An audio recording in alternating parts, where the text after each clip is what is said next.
Good morning, my dear students. How are you? I hope that you are quite well by the grace of the Almighty. I welcome you to our today's online class program, and I am with you, Anupam Bashak, Assistant Professor, Department of English, Jashore Government City College, Jashore. Our today's topic is Unit 12, Lesson 2 from English for Today. And the title of this lesson is What is Conflict? In the lesson 1 of Unit 12, we have read two poems about peace and conflict. In this lesson, we'll try to analyze the nature of conflict and various causes of conflict. So, in this lesson today, we'll know what conflict is and what are the different reasons behind conflict.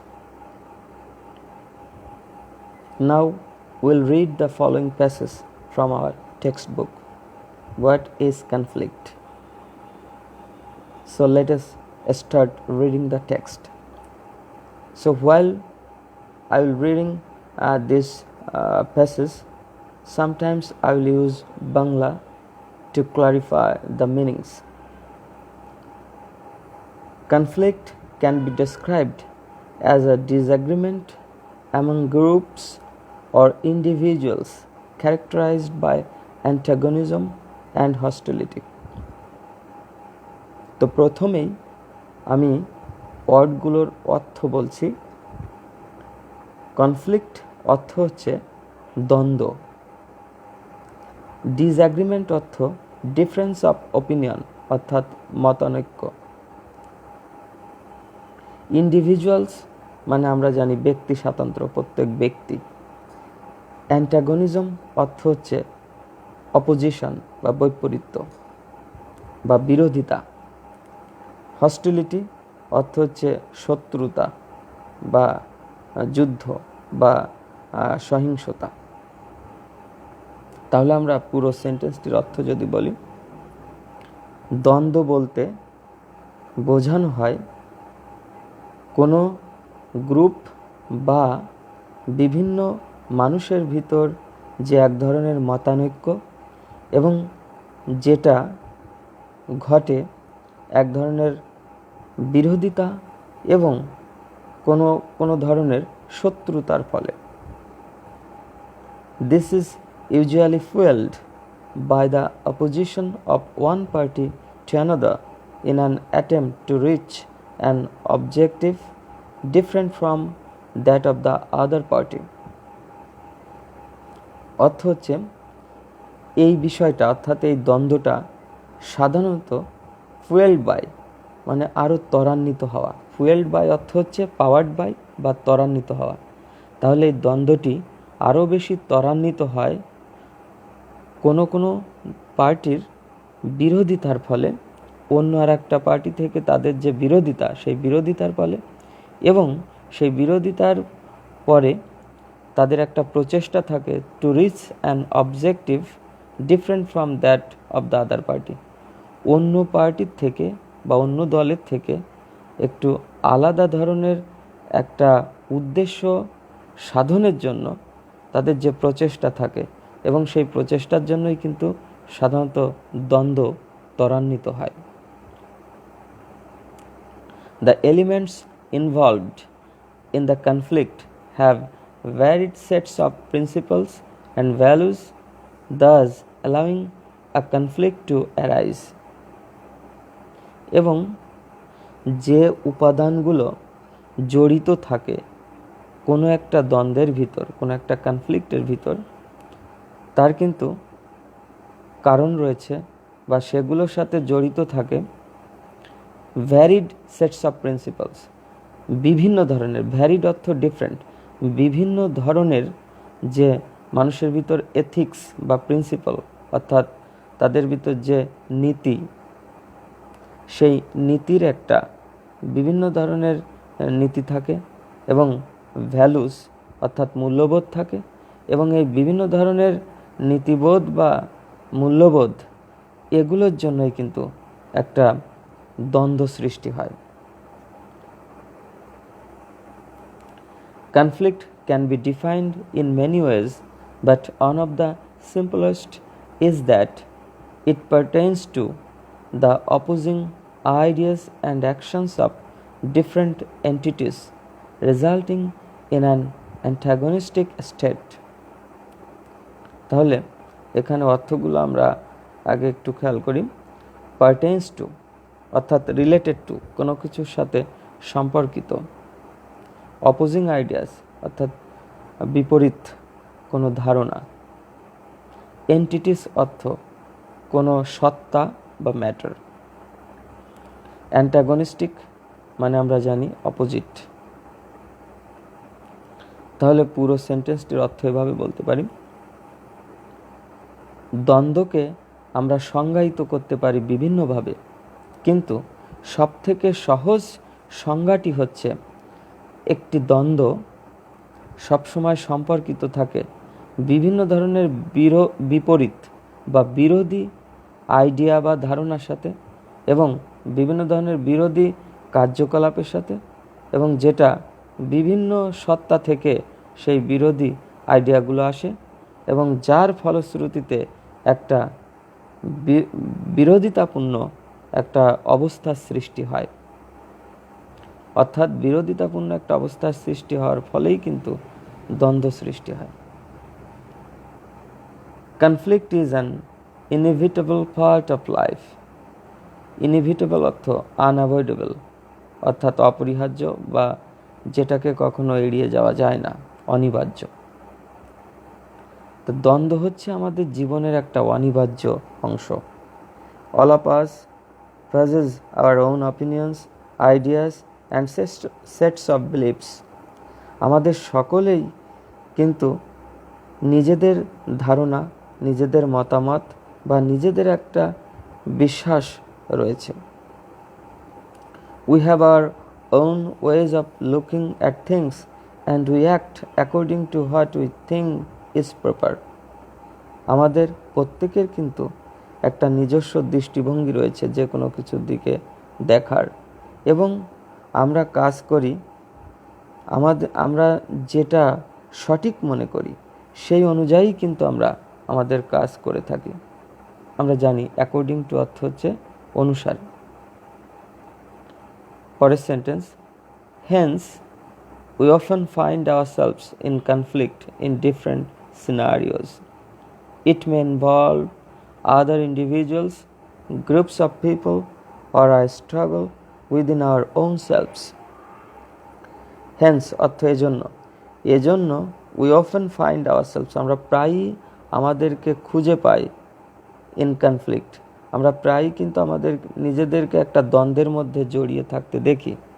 In different scenarios অর্থ sectors, অর্থাৎ বিভিন্ন ক্ষেত্রে নিজেদেরকে আমরা দ্বন্দ্বের ভিতর জড়িয়ে থাকতে দেখি, এবং এটা হতে পারে সেই দ্বন্দ্বগুলো কোনো দুজন আলাদা ব্যক্তির ভিতর, অথবা কোনো গ্রুপ অফ পিপল অর্থাৎ অনেক লোকের ভিতরও থাকতে পারে সেই দ্বন্দ্ব, or a struggle within our own selves, অথবা আমাদের নিজের মধ্যেও কিন্তু দ্বন্দ্ব থাকতে পারে, নিজের মনের ভিতরেও দ্বন্দ্ব সৃষ্টি হতে পারে।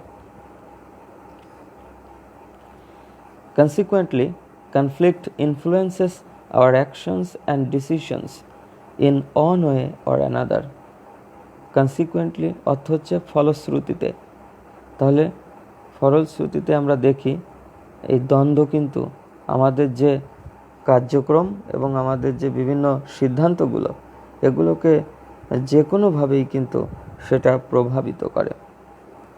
Conflict comes naturally.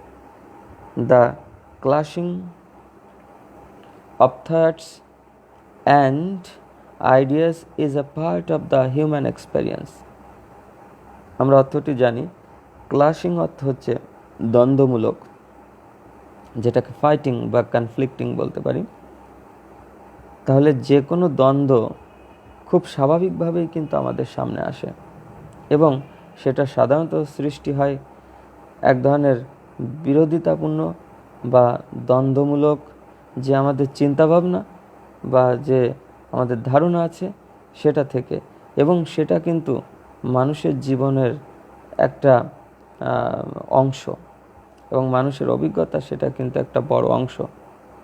অর্থাৎ আমাদের জীবনে যে কোনো ধরনের দ্বন্দ্ব আসাটা কিন্তু অত্যন্ত স্বাভাবিক।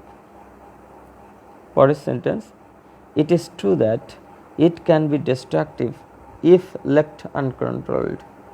এবং এটা সত্য যে এই দ্বন্দ্ব কিন্তু হতে পারে খুবই ধ্বংসাত্মক।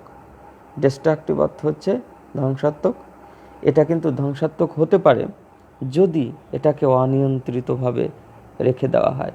অর্থাৎ একটি দ্বন্দ্ব কিন্তু অবশ্যই আমাদেরকে নিয়ন্ত্রণ করতে হবে, তা না হলে সেটা খুব ধ্বংসাত্মক হতে পারে। However, it shouldn't be seen as something that can only cause negative things to transpire. আমরা অর্থ দেখি। ট্রান্সপায়ার অর্থ হচ্ছে কোনো কিছু ঘটা। পুরো সেন্টেন্সের অর্থ যদি বলি, যা হোক, আমাদের কখনোই কিন্তু একটা দ্বন্দ্বকে শুধুমাত্র নেগেটিভ অর্থাৎ নেতিবাচক জিনিসই যে সৃষ্টি করবে, কোনো একটা দ্বন্দ্ব থেকে নেতিবাচক বিষয়ই যে সৃষ্টি হবে, এটা কিন্তু আমাদের সবসময় ভাবলে চলবে না, বা আমাদের এটা ভাবা উচিত নয়। কারণ একটা দ্বন্দ্ব থেকে কিন্তু ভালো কিছু সৃষ্টি হতে পারে। It is a way to come up with more meaningful realizations that can certainly be helpful to the individuals involved. তাহলে বলা হচ্ছে এটা কিন্তু যে কোনো ধরনের দ্বন্দ্ব হচ্ছে আরও বেশি অর্থপূর্ণ বোধোদয় সৃষ্টি করতে পারে, এবং যেটা কিন্তু একজন মানুষের জন্য খুবই সাহায্যকারী হতে পারে। অর্থাৎ কোনো একটি দ্বন্দ্বর মধ্য দিয়ে কিন্তু আমরা আমাদের প্রকৃত অর্থ বুঝতে সক্ষম হই। এজন্য মূল কথাটা বলা হচ্ছে যে দ্বন্দ্ব সবসময় যে নেতিবাচক ফল বয়ে আনবে এমনটি ভাবা উচিত নয়। দ্বন্দ্বের ফলে কিন্তু ইতিবাচক বিষয়ও ঘটতে পারে। Conflict can be seen as an opportunity for learning and understanding our differences. তাহলে কোনো একটা দ্বন্দ্বকে কিন্তু আমরা একটা সুযোগ হিসেবে দেখতে পারি আমাদেরকে আরও বেশি জানার, এবং আমাদের যে মতানৈক্যগুলো, আমাদের যে পার্থক্যগুলো সেটা বোঝার। অর্থাৎ আমাদের পার্থক্য বোঝার এবং আরও বেশি জানার একটা সুযোগ কিন্তু সৃষ্টি করে দিতে পারে যে কোনো ধরনের দ্বন্দ্ব। We can all live harmoniously despite conflicts as long as we know how to responsibly manage these struggles. আমরা কিন্তু খুব পিসফুলি, অর্থাৎ হারমোনিয়াসলি অর্থ পিসফুলি, আমরা কিন্তু খুব শান্তিপূর্ণভাবে বাস করতে পারি বিভিন্ন দ্বন্দ্ব সত্ত্বেও। কখন দ্বন্দ্ব সত্ত্বেও আমরা বাস করতে পারবো? অ্যাজ লং অ্যাজ, যতক্ষণ পর্যন্ত উই নো, আমরা জানি যে কিভাবে কোনো স্ট্রাগল বা দ্বন্দ্বকে ম্যানেজ করা যায়। ভালোভাবে সেটাকে যদি আমরা ম্যানেজ করতে পারি তাহলে আমরা কিন্তু খুব শান্তিপূর্ণভাবে বাস করতে পারি। Causes and types of conflict. বিভিন্ন দ্বন্দ্বের যে শ্রেণী বিভাগ রয়েছে এবং তার কারণগুলো রয়েছে সেটা নিয়ে আমরা আলোচনা করব এবার। According to an American psychologist, conflicts are basically of three types arising out of three different causes. একজন আমেরিকান সাইকোলজিস্ট বা মনোবিদ, তার মতে আমাদের দ্বন্দ্বগুলো সাধারণত তিনটি কারণে ঘটে থাকে এবং তিনটি ক্ষেত্র থেকে সেটা সৃষ্টি হয়। আমরা দেখি কি কি ক্ষেত্র। নাম্বার 1, ইকোনমিক কনফ্লিক্ট, অর্থাৎ অর্থনৈতিক দ্বন্দ্ব। Resources are limited and so groups or individuals come into conflict with each other to possess as much of these resources as possible, thus bringing forth hostile behaviors among those involved. Resource অর্থ সম্পদ, আমাদের সম্পদগুলো কিন্তু limited, খুব সীমাবদ্ধ বা সীমিত, এবং এজন্য কোনো গ্রুপ বা কোনো ব্যক্তি স্বাতন্ত্র তারা কিন্তু কোনো একটা দ্বন্দ্বে জড়িয়ে পড়ে বেশি বেশি সম্পদ নিজের আয়ত্তে রাখার জন্য বা বেশি বেশি সম্পদ দখলের জন্য। এবং এভাবেই কিন্তু ব্রিঙ্গিং ফোর্থ অর্থ হচ্ছে ব্রিং ফোর্থ অর্থ কোনো কিছু সৃষ্টি করা, ক্রিয়েট, এবং এভাবে কিন্তু সৃষ্টি করে hostile behaviours among those involves, নিজেদের ভিতর যারা যারা জড়িত থাকে সেই তাদের ভিতর কিন্তু একটা হস্টাইল অর্থাৎ একটা আগ্রাসী ব্যবহার কিন্তু তাদের ভিতর সৃষ্টি হয় বা আগ্রাসী আচরণ তাদের ভিতর কিন্তু সৃষ্টি হয়। হস্টাইল সিনোনিম আমরা বলতে পারি অ্যাডভার্স বা ইভিল। তাহলে আমরা বুঝলাম যে বেশি সম্পদ আহরণের জন্য এবং অন্যকে বঞ্চিত করার জন্য কিন্তু এক ধরনের অর্থনৈতিক দ্বন্দ্ব সৃষ্টি হতে পারে। নাম্বার 2, ভ্যালু কনফ্লিক্ট অর্থাৎ মূল্যবোধের দ্বন্দ্ব। It is concerned with the varied preferences and ideologies that people have as their principles. আমরা অর্থগুলো যদি খেয়াল করি, কনসার্নড উইথ মানে কোনো কিছু সংশ্লিষ্ট থাকা বা জড়িত থাকা, ভ্যারিড মানে বিভিন্ন ধরনের, প্রিফারেন্সেস মানে আমাদের পছন্দগুলো, ইডিওলজিস অর্থ আমাদের আদর্শগুলো, প্রিন্সিপালস অর্থ আমরা জানি নীতি। তাহলে পূর্ণ সেন্টেন্সটির অর্থ যদি বলি, এরকম ধরনের মূল্যবোধের যে দ্বন্দ্ব সেটা সাধারণত জড়িত থাকে আমাদের বিভিন্ন ধরনের ইচ্ছাগুলোর জন্য এবং আমাদের বিভিন্ন ধরনের পছন্দের জন্য এবং আমাদের যে আদর্শগত পার্থক্য রয়েছে সেটার জন্য এবং যে নীতিবোধগুলোর ভিতর যে পার্থক্য আছে সেজন্য কিন্তু এটা ঘটতে পারে এই মূল্যবোধের দ্বন্দ্বটা। Conflicts driven by this factor are demonstrated in wars wherein separate parties have their separate sets of beliefs that they assert in an aggressive manner. এবং এই ধরনের যে কনফ্লিক্টগুলো অর্থাৎ দ্বন্দ্বগুলো সেটা কিন্তু সাধারণত দেখা যায় ডেমনস্ট্রেটেড অর্থ প্রতিফলিত হওয়া বা প্রদর্শিত হওয়া, সেগুলো সাধারণত বিভিন্ন যুদ্ধের মধ্য দিয়ে প্রতিফলিত হয়। অর্থাৎ এই যে মূল্যবোধের যে দ্বন্দ্ব সেটা কিন্তু যে কোনো যুদ্ধ পরিস্থিতিতে বা যুদ্ধের ভিতর দিয়ে কিন্তু সেটা প্রদর্শিত হয়, যেখানে প্রত্যেকটা পার্টির কিন্তু একটা সেপারেট অর্থাৎ আলাদা আলাদা বিশ্বাস থাকে এবং তারা তাদের সেই বিশ্বাসটাকে কিন্তু জোর দিয়ে অ্যাজার্ট অর্থ ক্লেম বা দাবি করা বা জোর দিয়ে বলা, তারা তাদের বিশ্বাসটিকে কিন্তু জোর দিয়ে বলতে চান ইন অ্যান অ্যাগ্রেসিভ ম্যানার, একটা খুব আগ্রাসী ধরনে বা আগ্রাসী আচরণে। অ্যাগ্রেসিভ অর্থ আগ্রাসী। তাহলে আমরা বুঝতে পারলাম যে বিভিন্ন যুদ্ধের মধ্য দিয়ে কিন্তু এই মূল্যবোধের যে দ্বন্দ্ব সেটা কিন্তু খুব আগ্রাসীভাবে প্রকাশ পেতে পারে। নাম্বার 3, পাওয়ার কনফ্লিক্ট অর্থাৎ শক্তির দ্বন্দ্ব। It occurs when the parties involved intend to maximize what influence they have in the social setting.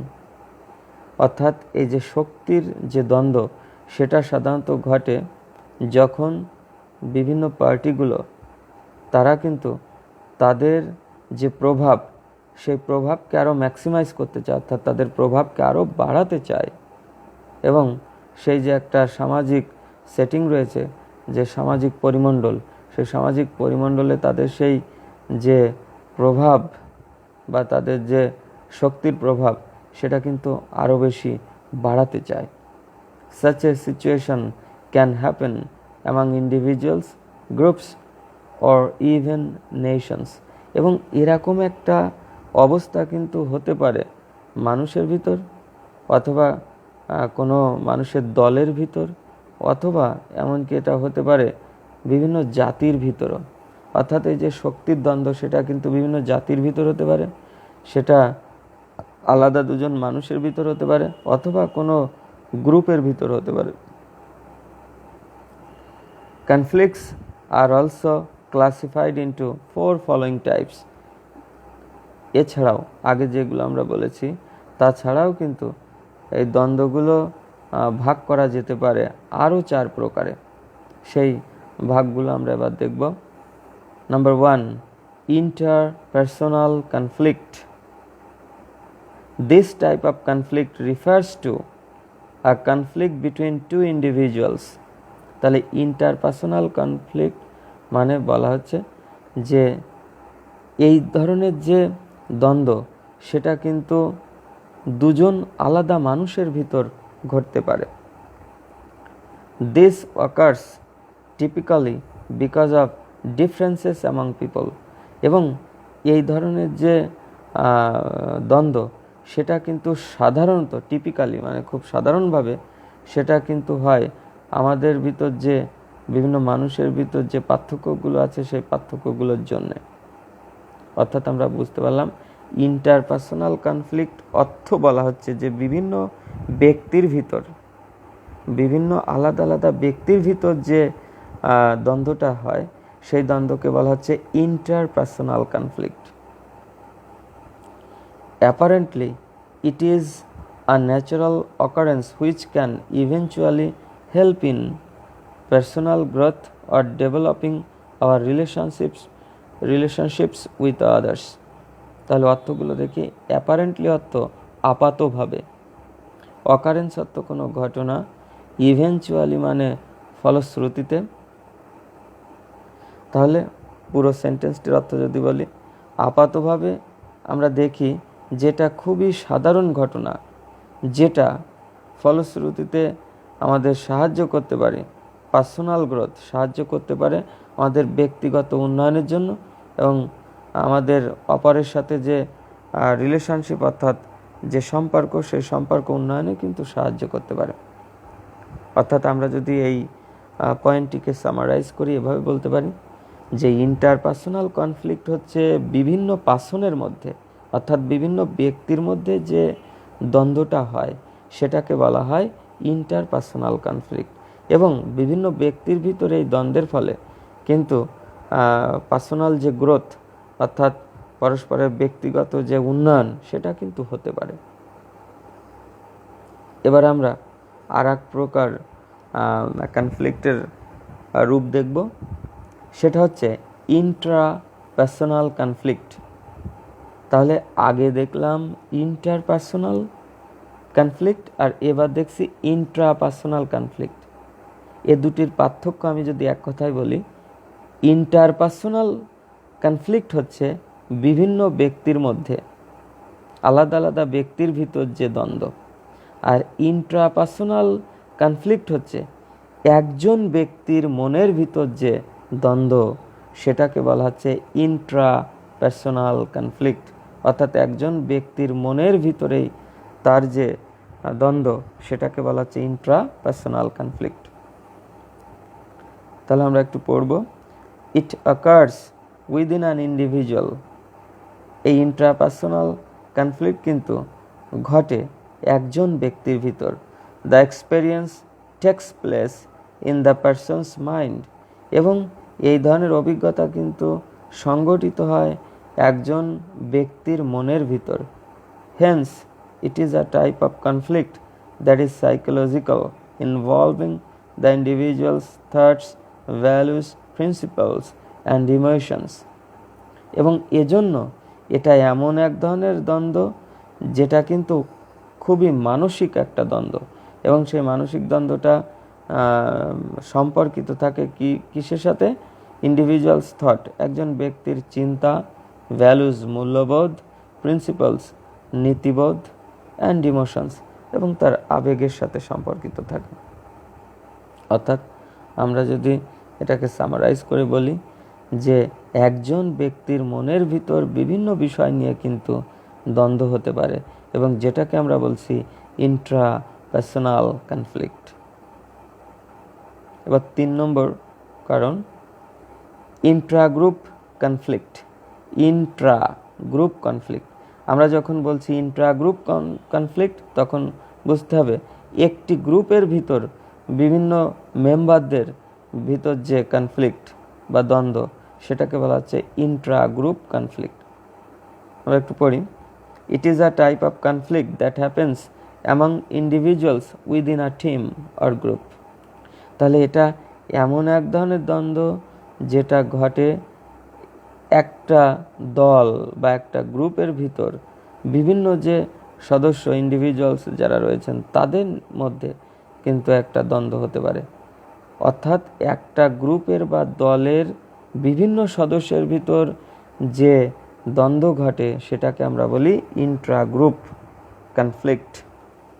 It arises from interpersonal disagreements আর differences in views and ideas. এবং এই ধরনের দ্বন্দ্ব কিন্তু সৃষ্টি হয় ইন্টারপার্সোনাল ডিসএগ্রিমেন্ট, অর্থাৎ বিভিন্ন ব্যক্তির ভিতর যে মতানৈক্য তার ফলে এবং তাদের ভিতর যে বিরোধিতা তার ফলে, তাদের বিভিন্ন দৃষ্টিভঙ্গি এবং ধারণার যে বিরোধিতা তার ফলেই কিন্তু এটা সৃষ্টি হয়। Within a team conflict can be helpful in coming up with decisions which will eventually allow the members to reach their objectives as a team. তাহলে আমরা দেখছি যে কোনো একটা দলের ভিতর এই যে দ্বন্দ্ব সেটা কিন্তু খুব সাহায্যকারী ভূমিকা পালন করতে পারে একটা ডিসিশনস বা কোনো একটা সিদ্ধান্তে পৌঁছতে, এবং যেটা কিন্তু ফলশ্রুতিতে আমরা দেখব যে যত মেম্বার আছেন, যে সদস্য আছেন, তাদের সবাই মিলে তাদের একটা অবজেক্টিভ অর্থাৎ তাদের একটা উদ্দেশ্যে কিন্তু পৌঁছাতে সাহায্য করে এই ধরনের দ্বন্দ্ব। অর্থাৎ আমরা যদি সামারাইজ করি কথাটাকে, যে একটি গ্রুপের ভিতর যে বিভিন্ন ব্যক্তির ভিতর যে দ্বন্দ্ব থাকে সেটার ফলে কিন্তু তাদের একটা ডিসিশন বা সিদ্ধান্তে আসতে কিন্তু সুবিধা হয়। However, if the degree of conflict disrupts harmony among the members, then some serious guidance from a different party will be needed for it to be settled. আমরা অর্থগুলো যদি একটু খেয়াল করি, ওয়ার্ডের অর্থগুলো, তাহলে ডিসরাপ্ট অর্থ ব্যাহত করা, কোনো কিছুকে ব্যাহত করা। হারমোনি অর্থ আমরা বলতে পারি যে এক ধরনের ছন্দময়তা বা কোনো কিছুর ভিতর একটা সামঞ্জস্যপূর্ণতা, হারমোনি। এবং সেটেলড অর্থ কোনো কিছু মীমাংসা করা। তাহলে যদি আমরা অর্থটা বলি পুরো সেন্টেন্সের, যাই হোক, যদি এরকম কোনো একটা গ্রুপের ভিতর তাদের যে দ্বন্দ্ব, সেই দ্বন্দ্বের মাত্রা যদি এত বেশি হয়ে যায় যে ওই দ্বন্দ্বের মাত্রাটা ওই সদস্যদের ভিতর একটা ছন্দময়তা যেটা রয়েছে বা তাদের ভিতর যে একটা সামঞ্জস্যপূর্ণতা আছে সেটাকে যদি ব্যাহত করে, তাহলে কিন্তু বাইরে থেকে অন্য আর একটা আলাদা পার্টি অবশ্যই সেখানে গাইড করা উচিত এবং তাদের ওইটাকে মীমাংসা করে দেওয়া উচিত। আমরা যদি আরও একটু সহজ ভাষায় বলতে চাই, যে যদি কখনো কোনো একটা গ্রুপের ভিতর অনেক বেশি মাত্রায় দ্বন্দ্ব দেখা দেয়, তাহলে অবশ্যই বাইরের কারোর হস্তক্ষেপ সেখানে দরকার হয় এবং বাইরের কেউ হস্তক্ষেপ করে তাদের ভিতর মীমাংসা করে দিলে সেটাই কিন্তু তাদের জন্য লাভজনক হয় বা সেটাই ভালো হয়। এরপরের যে ধরনের দ্বন্দ্বটি রয়েছে সেটাকে বলছি ইন্টার গ্রুপ কনফ্লিক্ট। তাহলে আগে দেখলাম ইন্ট্রা গ্রুপ কনফ্লিক্ট আর এটা ইন্টার গ্রুপ কনফ্লিক্ট, দুটোর পার্থক্য হচ্ছে ইন্ট্রা গ্রুপ কনফ্লিক্ট অর্থ একই গ্রুপের ভিতর বিভিন্ন সদস্যদের ভিতর যে কনফ্লিক্ট, আর ইন্টার গ্রুপ কনফ্লিক্ট হচ্ছে বিভিন্ন বিভিন্ন গ্রুপের ভিতর যে কনফ্লিক্ট, অর্থাৎ একের অধিক গ্রুপের ভিতর যে কনফ্লিক্টটা তাকে বলা হচ্ছে ইন্টার গ্রুপ কনফ্লিক্ট। আমরা একটু পড়ি। ইট tax place when a misunderstanding arises among different teams within an organization.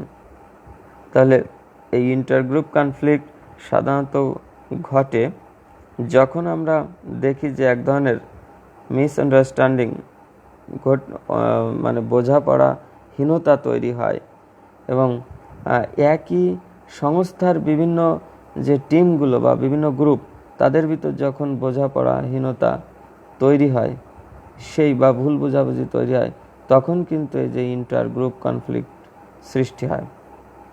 This is due to the varied sets of goals and interests of these different groups এবং ডিউ টু অর্থ জন্যে বা কারণে এবং এই ধরনের যে দ্বন্দ্ব সেটা কিন্তু তৈরি হয় যে বিভিন্ন ধরনের যে লক্ষ্য এবং বিভিন্ন ধরনের যে ইন্টারেস্ট রয়েছে বিভিন্ন গ্রুপের, সেই বিভিন্ন ধরনের গ্রুপের বিভিন্ন ইন্টারেস্ট বা বিভিন্ন লক্ষ্যের জন্যই বা কারণেই কিন্তু এই ধরনের ইন্টারগ্রুপ কনফ্লিক্ট সৃষ্টি হয়।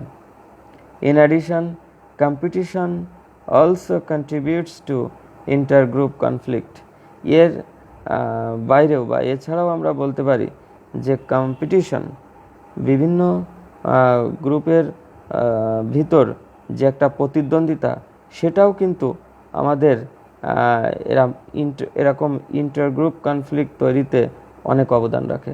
অর্থাৎ বিভিন্ন ধরনের যে প্রতিদ্বন্দ্বিতামূলক মানসিকতা বা প্রতিদ্বন্দ্বিতা সেটাও কিন্তু এই ইন্টারগ্রুপ কনফ্লিক্ট তৈরিতে অনেক সাহায্য করে। So we completed reading the text and I think you have understood all the words and all the meanings of all the words are very much clear to you now, I think, and I think you have got the main message of this lesson. I also think that you have come to know what conflict is and what are the different causes behind different conflicts, different types of conflict. And so now we'll go for some task, and the first task I'll give you, that is, give the appropriate meanings of the following words. Also mention the parts of speech of each word, change them in as many parts of speech as possible and make sentences of your own with ease changed form. So you need to know the meaning of these words, and while reading out the passage I have discussed all the words and the meanings of all these words are already discussed in our previous discussion. And now you see, you need to know the parts of speech of these words, and also you need to change the words into different parts of speech. I think you will be able to do it. Try. And then task 2, answer the following questions. Number A, what according to the text is conflict? What causes conflict? Number B, how many types of conflict does the text list? Is there any other type of conflict that you are aware of? Number C, how many parties are involved in a conflict? Number D, how does conflict influence our actions and decisions? Number E, is there any positive impact of conflict? Number F, do you think conflicts can be resolved without anyone being harmed? So I think the message of these questions are clear to you, and from our earlier discussion you will be if you follow that discussion you will be able to answer these questions. And side by side I tell you that you need to exercise some other type of questions based on this topic, based on this text. For example, you should try to exercise flowcharts, and you should also try to know summarizations, and also you should try to answer cloze tests from this passage. And I think it is clear to you, and I also hope that you will exercise this passage, and you will follow my discussion, and also you will try to know each and everything about this passage, because this is a very important one. So thank you for your active participation, and I again urge you to practice this passage very sincerely, and thank you.